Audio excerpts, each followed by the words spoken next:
On veut comprendre c'est quoi la mort. On sait c'est quoi la mort, on en a souvent parlé. On veut reparler de la mort et des différentes expressions que la parole de Dieu utilise pour parler de la mort. Lorsqu'on annonce à Jésus que Lazare est à l'extrémité, gravement malade, Jésus ne se précipite pas. Il reste quelques jours là où il se trouve avant de prendre la décision d'aller à Béthanie. Dans bien des endroits dans la parole de Dieu, le Saint-Esprit utilise la comparaison du sommeil pour parler de la mort. Le Saint-Esprit utilise la métaphore du sommeil pour parler de la mort. Avec Lazare, Jésus dit aux disciples, Lazare, mon ami, est mort, mais je vais le réveiller. Les disciples lui disent, s'il dort,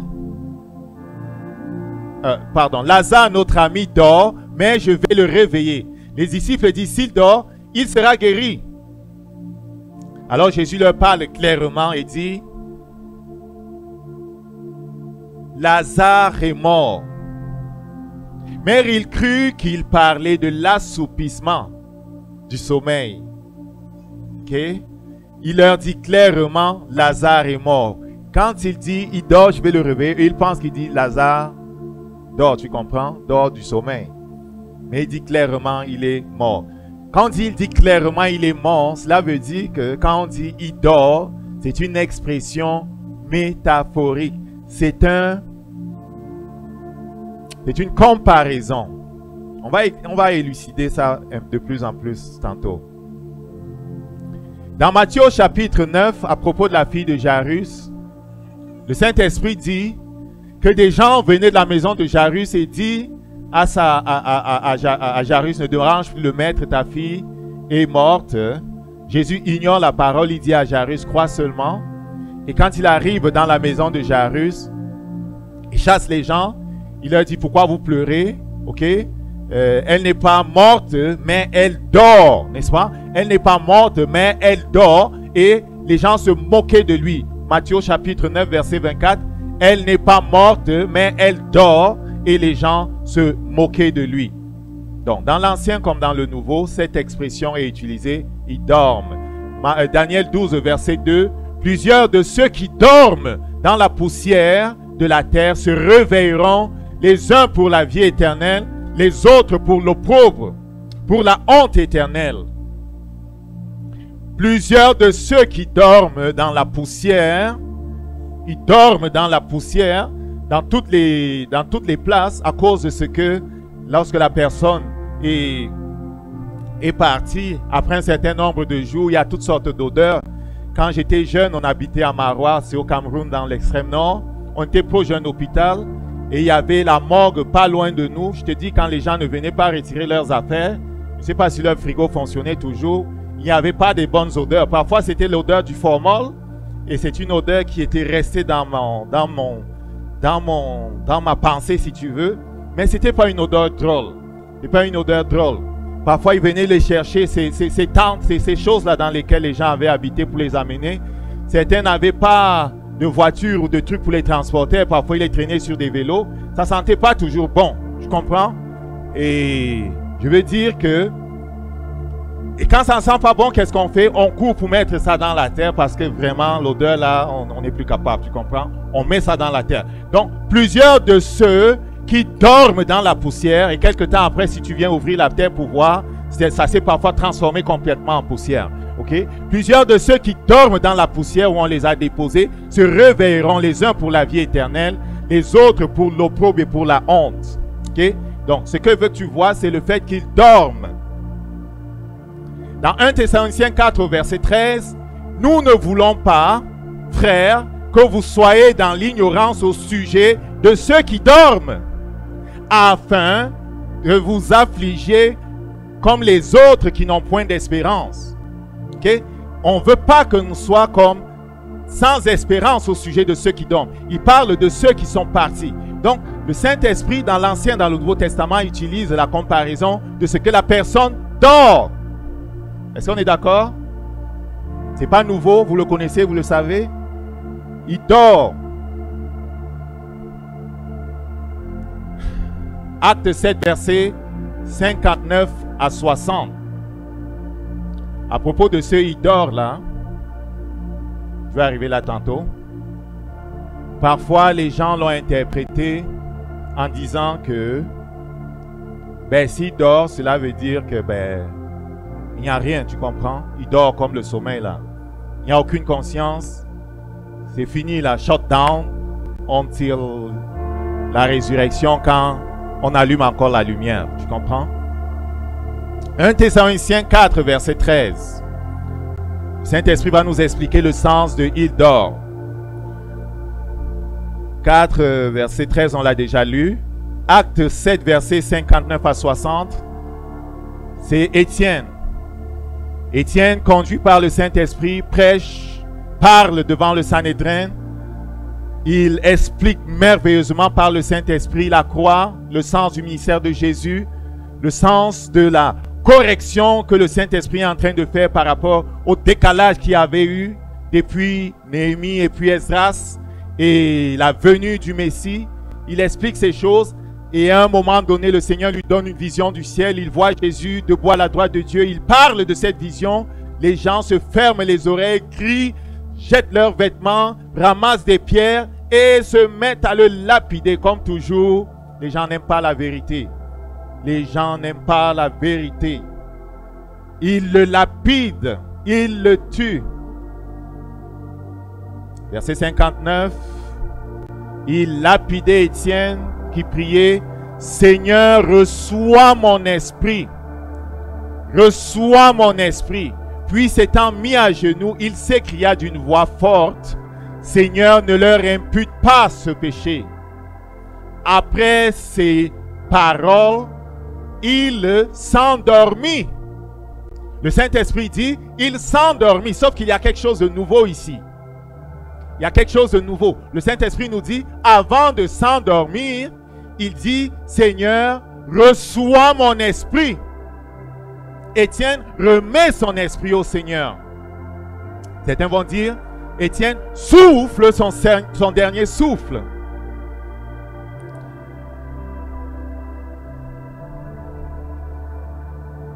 Mais il s'endormit.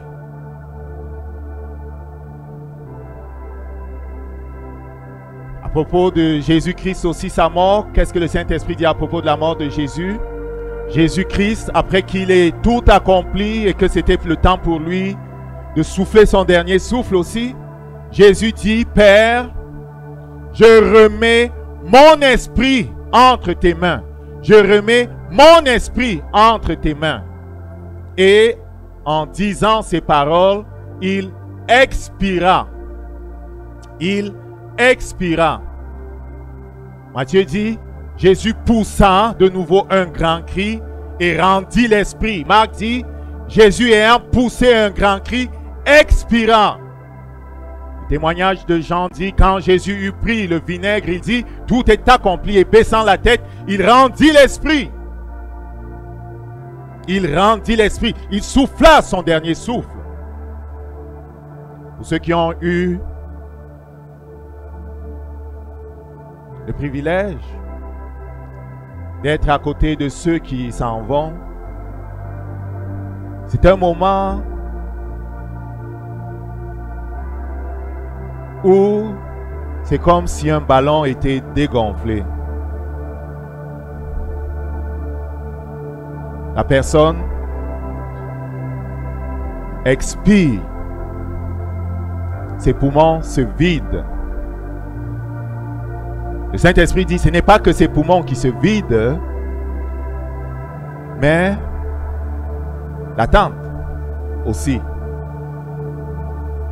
L'attente aussi. Ecclésiaste 12 dit, Ecclésiaste 12 dit, souviens-toi de ton Créateur pendant les jours de ta jeunesse, avant que les jours mauvais arrivent et que les années s'approchent où tu diras, je n'y prends point plaisir.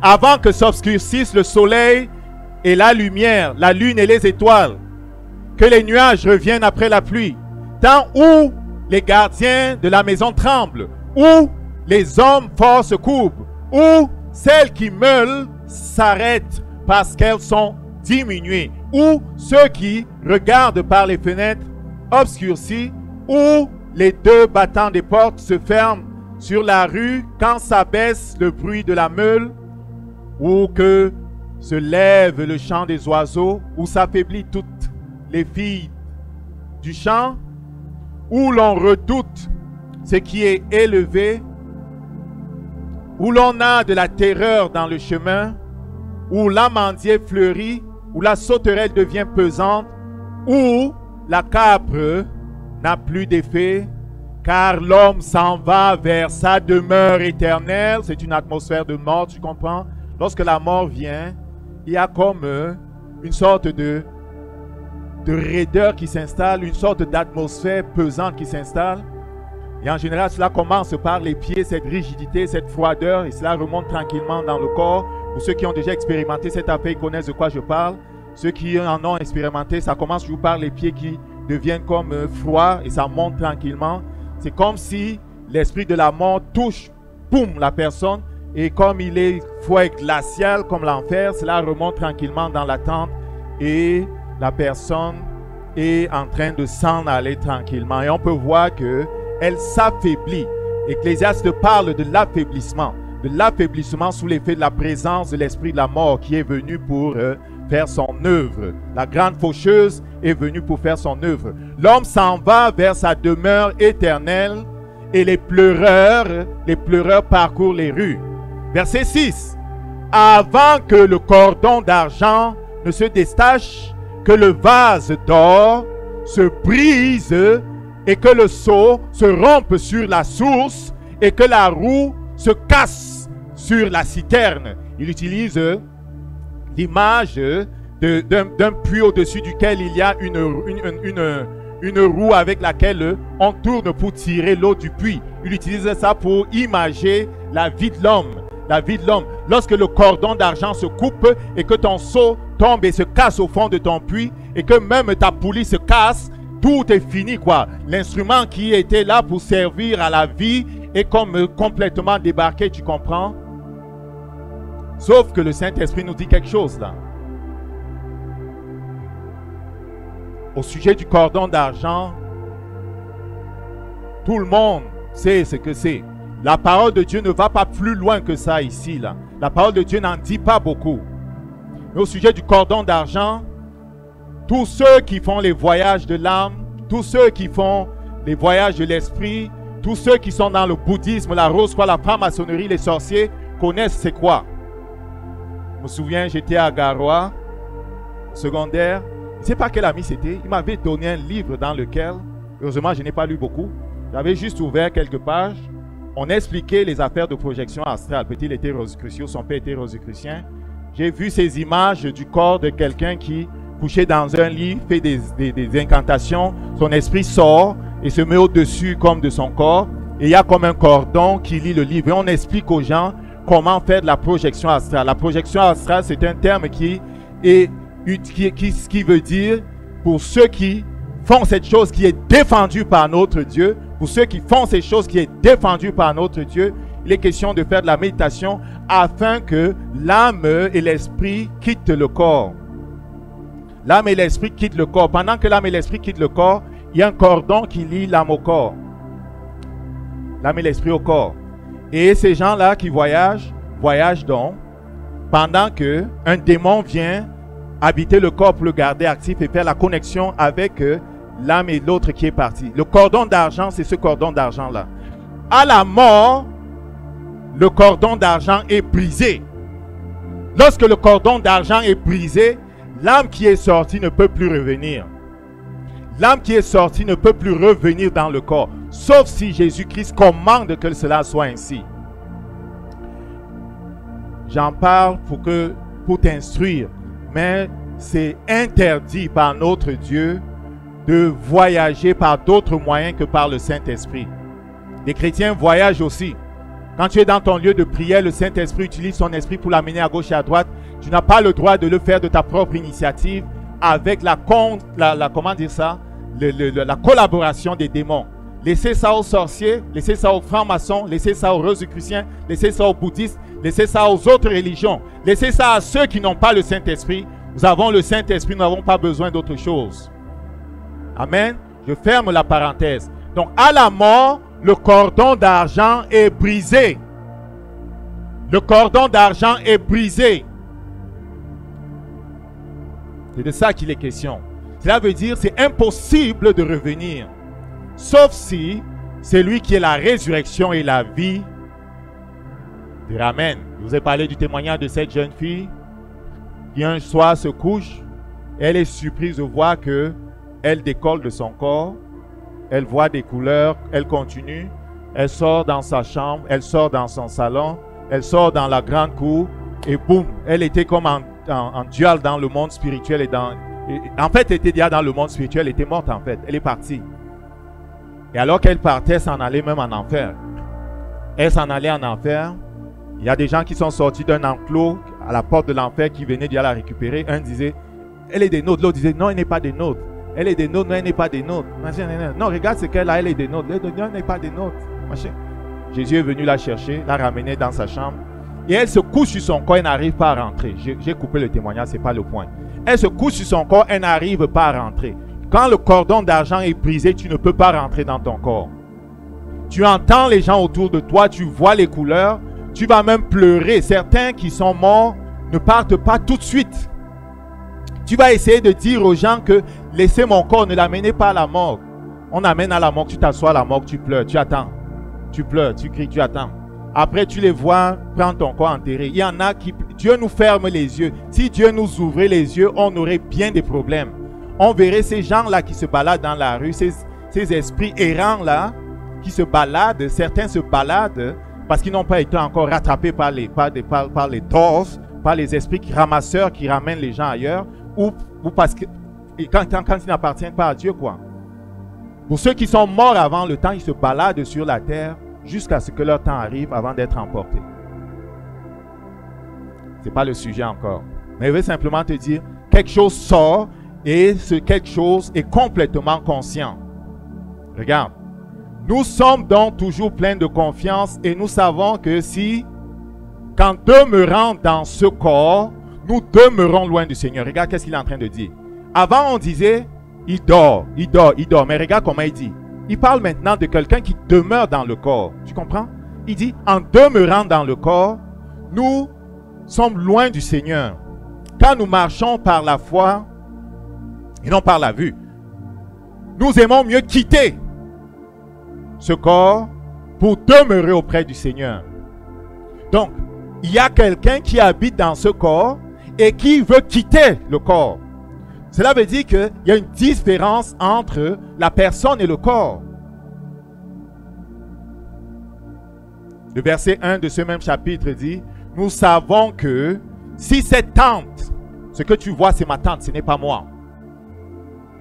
Ce que tu vois c'est ma tente, ce n'est pas moi. » Tu as déjà vu un astronaute avec sa combinaison spatiale? La combinaison spatiale, ce n'est pas lui. Il est dans la combinaison spatiale. Ça, c'est la combinaison spéciale qu'il nous a donnée pour nous envoyer sur la terre. Ce n'est pas nous. Ce n'est que la combinaison spéciale dans laquelle nous habitons. Nous savons en effet que si cette tente dans laquelle nous habitons est détruite, ok, ça c'est le verset 1, 2 Corinthiens 5, verset 1. Nous avons dans le ciel un édifice qui est l'ouvrage de Dieu.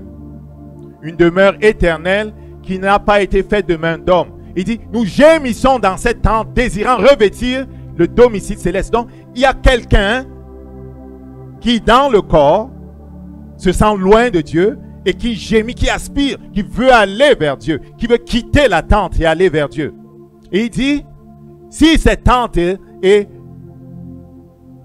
maganée par la vieillesse, affaiblie par toutes sortes de choses, ne t'ennuie pas, parce que c'est lui qui l'habite, l'esprit qui est au-dedans de lui n'est pas magané.